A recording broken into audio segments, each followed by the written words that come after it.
कुछ नाराजगी वो चल रही थी, और जिस तरह से लेटर लिखा उसके बाद उन्हें बीजेपी की सदस्यता करनी।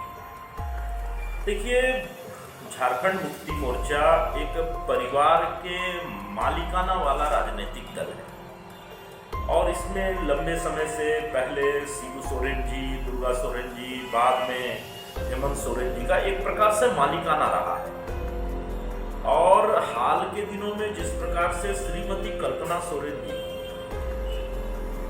जो पूर्व मुख्यमंत्री माननीय हेमंत सोरेन जी की बहू है, उन्हें जिस तरह से सक्रिय किया गया और एक प्रकार से झारखंड मुक्ति मोर्चा का मालिकाना उनको ट्रांसफर करने का प्रयास किया गया।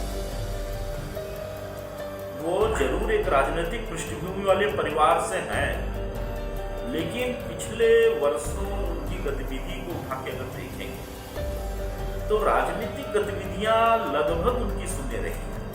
और वहीं उसी परिवार में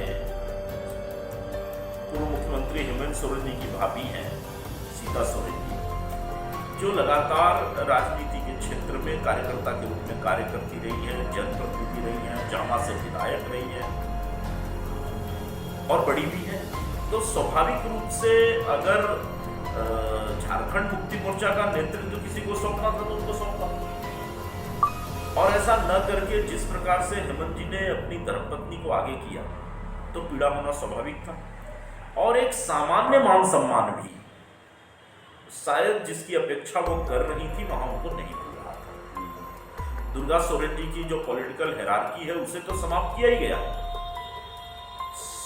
और श्रीमती सीता सोरेन जी का भी जो एक सामान्य मान सम्मान था वो भी बराबर देखा है राजनीतिक जनता ने। परिवार के भीतर और राजनीतिक मंच पे वो कभी सुरक्षित नहीं रहा।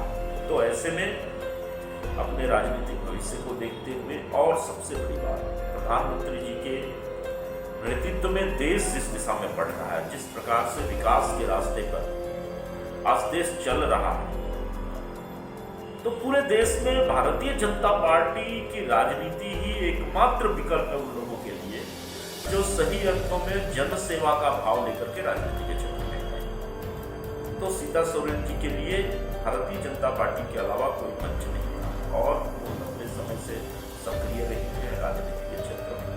तो स्वाभाविक है उन्होंने भारतीय जनता पार्टी को चुना है, प्रधानमंत्री जी के नेतृत्व में अपना विश्वास व्यक्त किया है। माननीय प्रदेश अध्यक्ष मंगल मरांडी जी विश्वास प्रकट करते हुए आज उन्होंने भारतीय जनता पार्टी की सदस्यता ली। कोई भी राजनीतिक दल हमारे लोकतंत्र में कार्यकर्ताओं के महत्व को नकार नहीं सकता। जितनी बड़ी संख्या में राजनीतिक क्षेत्र में कार्य करने वाले सक्रिय लोग जिस किसी भी राजनीतिक दल में आते हैं तो वो दल मजबूत होता है। भारतीय जनता पार्टी कोई अपवाद नहीं है, भारतीय जनता पार्टी के साथ भी यही है।